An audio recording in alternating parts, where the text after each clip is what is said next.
그러면 이제 다시 좀 원점으로 돌아가서 미중 문제의 본질은 무엇일까요? 그리고 또 이러한 것이 한반도에 미치는 영향, 그걸 어떻게 보십니까?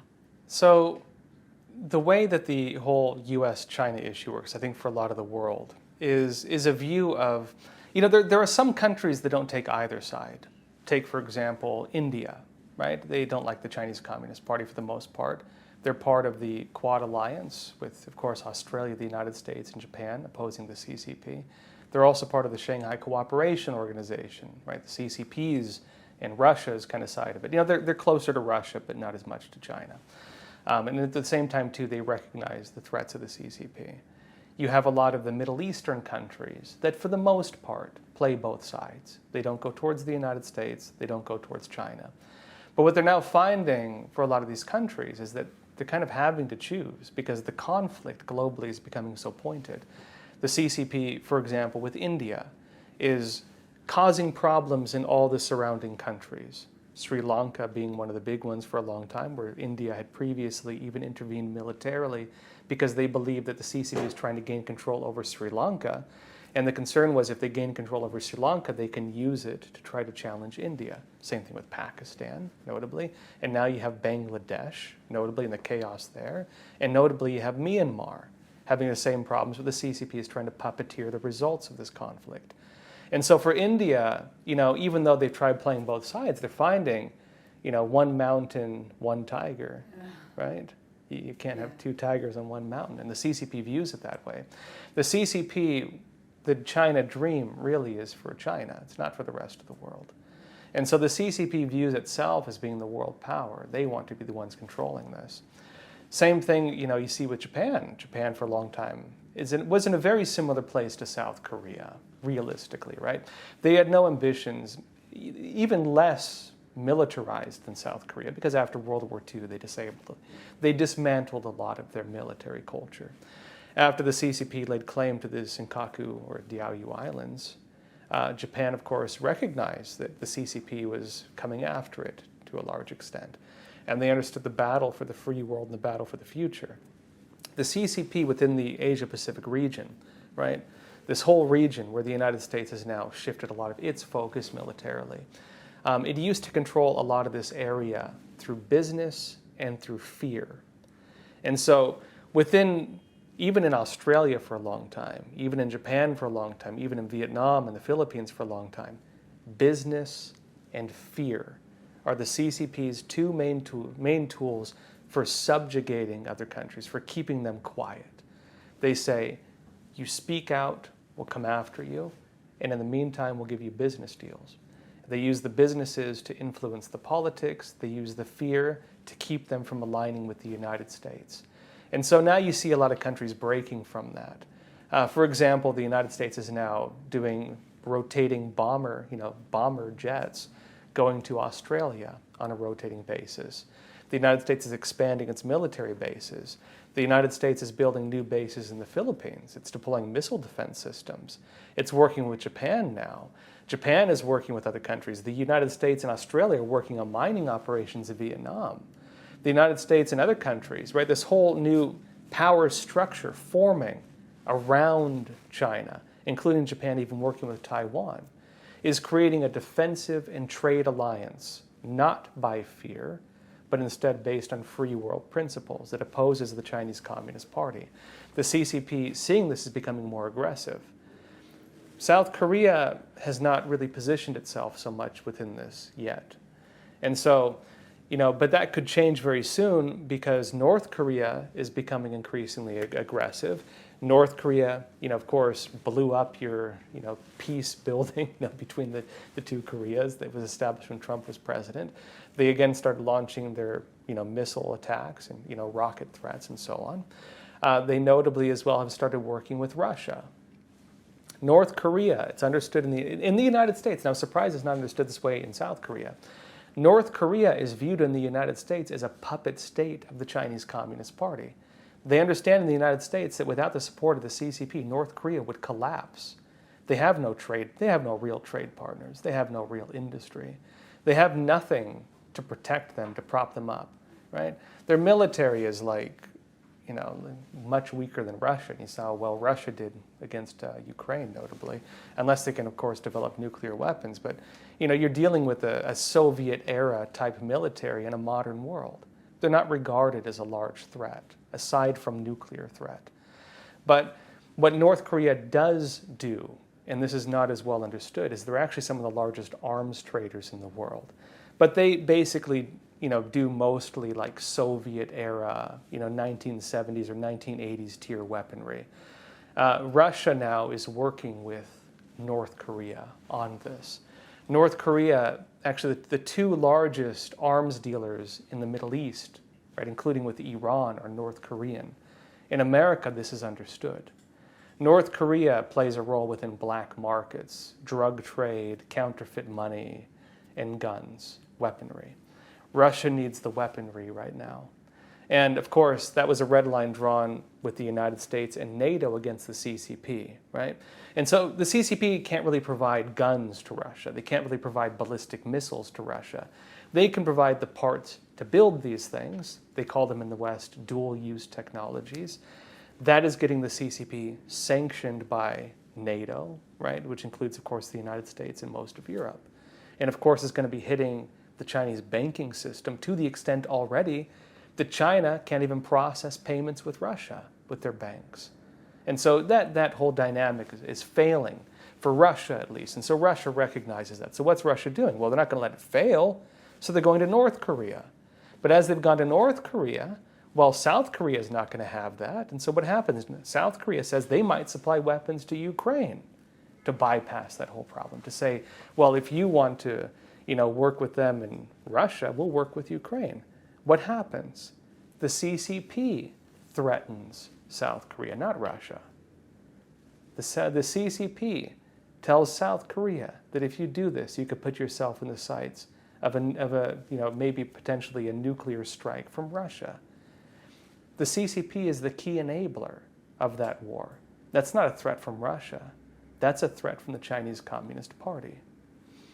And so the way this whole trade war is working out, right, which is expanded now into an actual war between systems, the US model or the China model, right, has turned into a battle between the free world and the communist world. And for countries that have for a long time been on the sidelines of this, they're finding very quickly that you can't be. This is not even just, first world countries. There's a diplomatic battle over parts of Africa now. There's a diplomatic battle over all of Latin America now. There's a diplomatic battle over Cambodia now, right? There's a diplomatic battle over every country surrounding India right now. And foreign investment pouring into India is probably going to make them one of the largest manufacturing hubs. Powers are shifting, and the Chinese Communist Party is losing a lot of its power.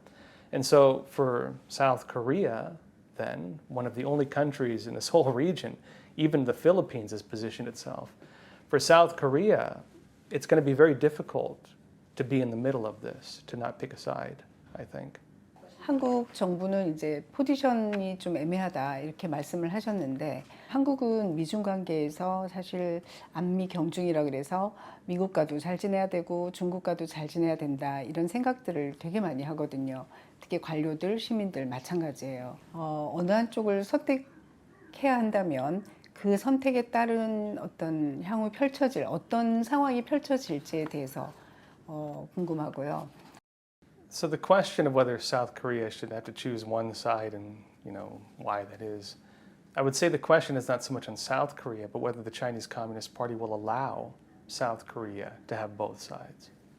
When the United States was looking to deploy, missile defense systems in South Korea, it was the CCP that threatened South Korea.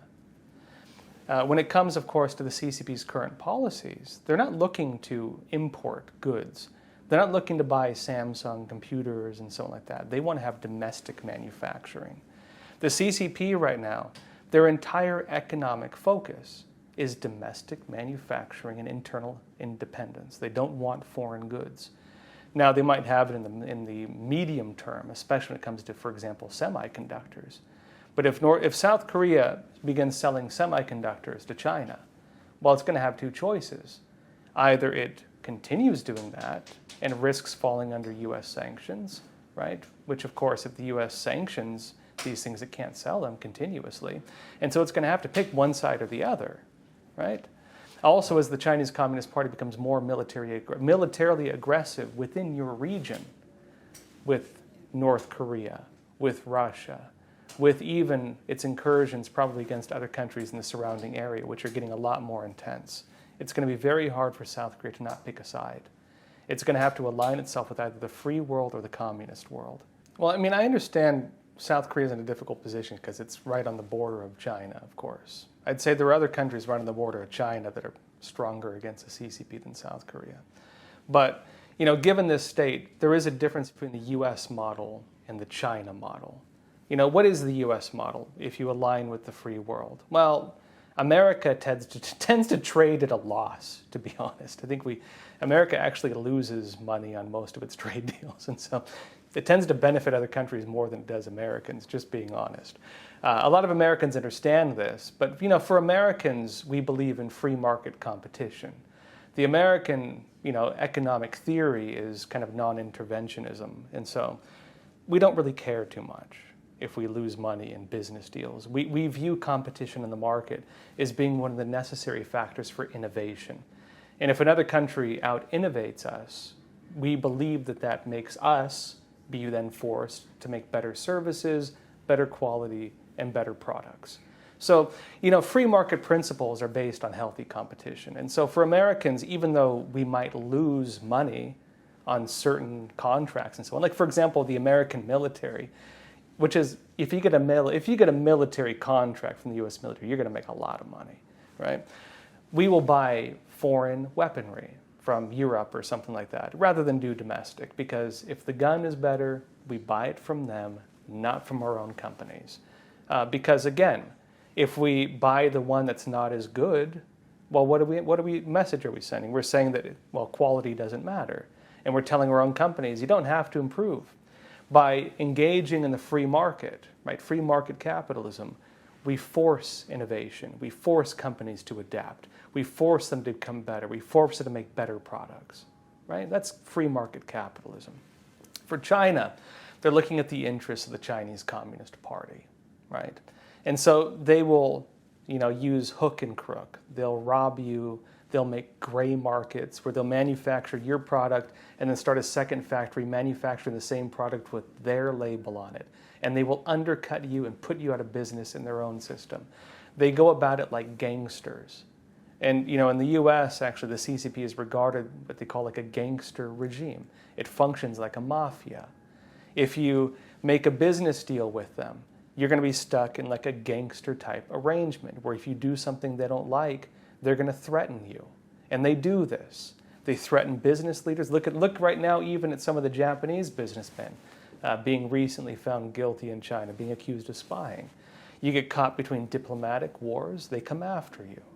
If you, for example, question the CCP, they come after you. If you criticize human rights in China, they come after you. You're bound to lose money for your country in their business deals, whether your products are better than theirs or not, because they're a mafia state. And so, you know, free market capitalism versus communist business models, that's one of the big differences between the US model and the China model. But there's also the basic idea of human rights. If the United States has any standard when it comes to international relationships, it's the recognition of universal human rights. That they believe that people, again, the US view is becoming embedded in the West in general. The view on the role of government is that government exists to protect God-given rights. Freedom of belief, freedom of religion, freedom of speech, basic human rights. And when countries violate human rights to a large enough extent, the United States will sanction them. In terms of policies of the U.S. that would be considered, you know, going against other countries, that's one of the only things. The protection of the average person and the protection of the rights of the average person. The CCP model, the China model, is the opposite. They say that government action is what defines right and wrong. And evil is then defined as, well, do you support the government's actions, abusing people, killing people, enslaving people, right? Or do you question it, right? And if you dare question it, then you're wrong. Then you go to prison. Then you get punished. Then you get sanctioned. Then you get attacked. The CCP's use of sanctions mostly are against people who have questioned human rights in China or who have spoken out against human rights abuses in China. That's how it uses sanctions. So the question is, what kind of country do you want to be? Do you want to be a country that works with a gangster regime? Do you want to be a country that is on a track to abandoning religious freedom, that can't question human rights abuses, that can't even criticize it? Or do you want to be a country aligned with the free world and the free world economy? Do you want to be a country that pushes itself to innovate and improve? Do you want to be a country that values religious freedom and the rights of the individual, right? The question between the China model and the US model is a question of what kind of world you want to live in, fundamentally. 이렇게 와주셔서 감사합니다. Thank you. 감사합니다.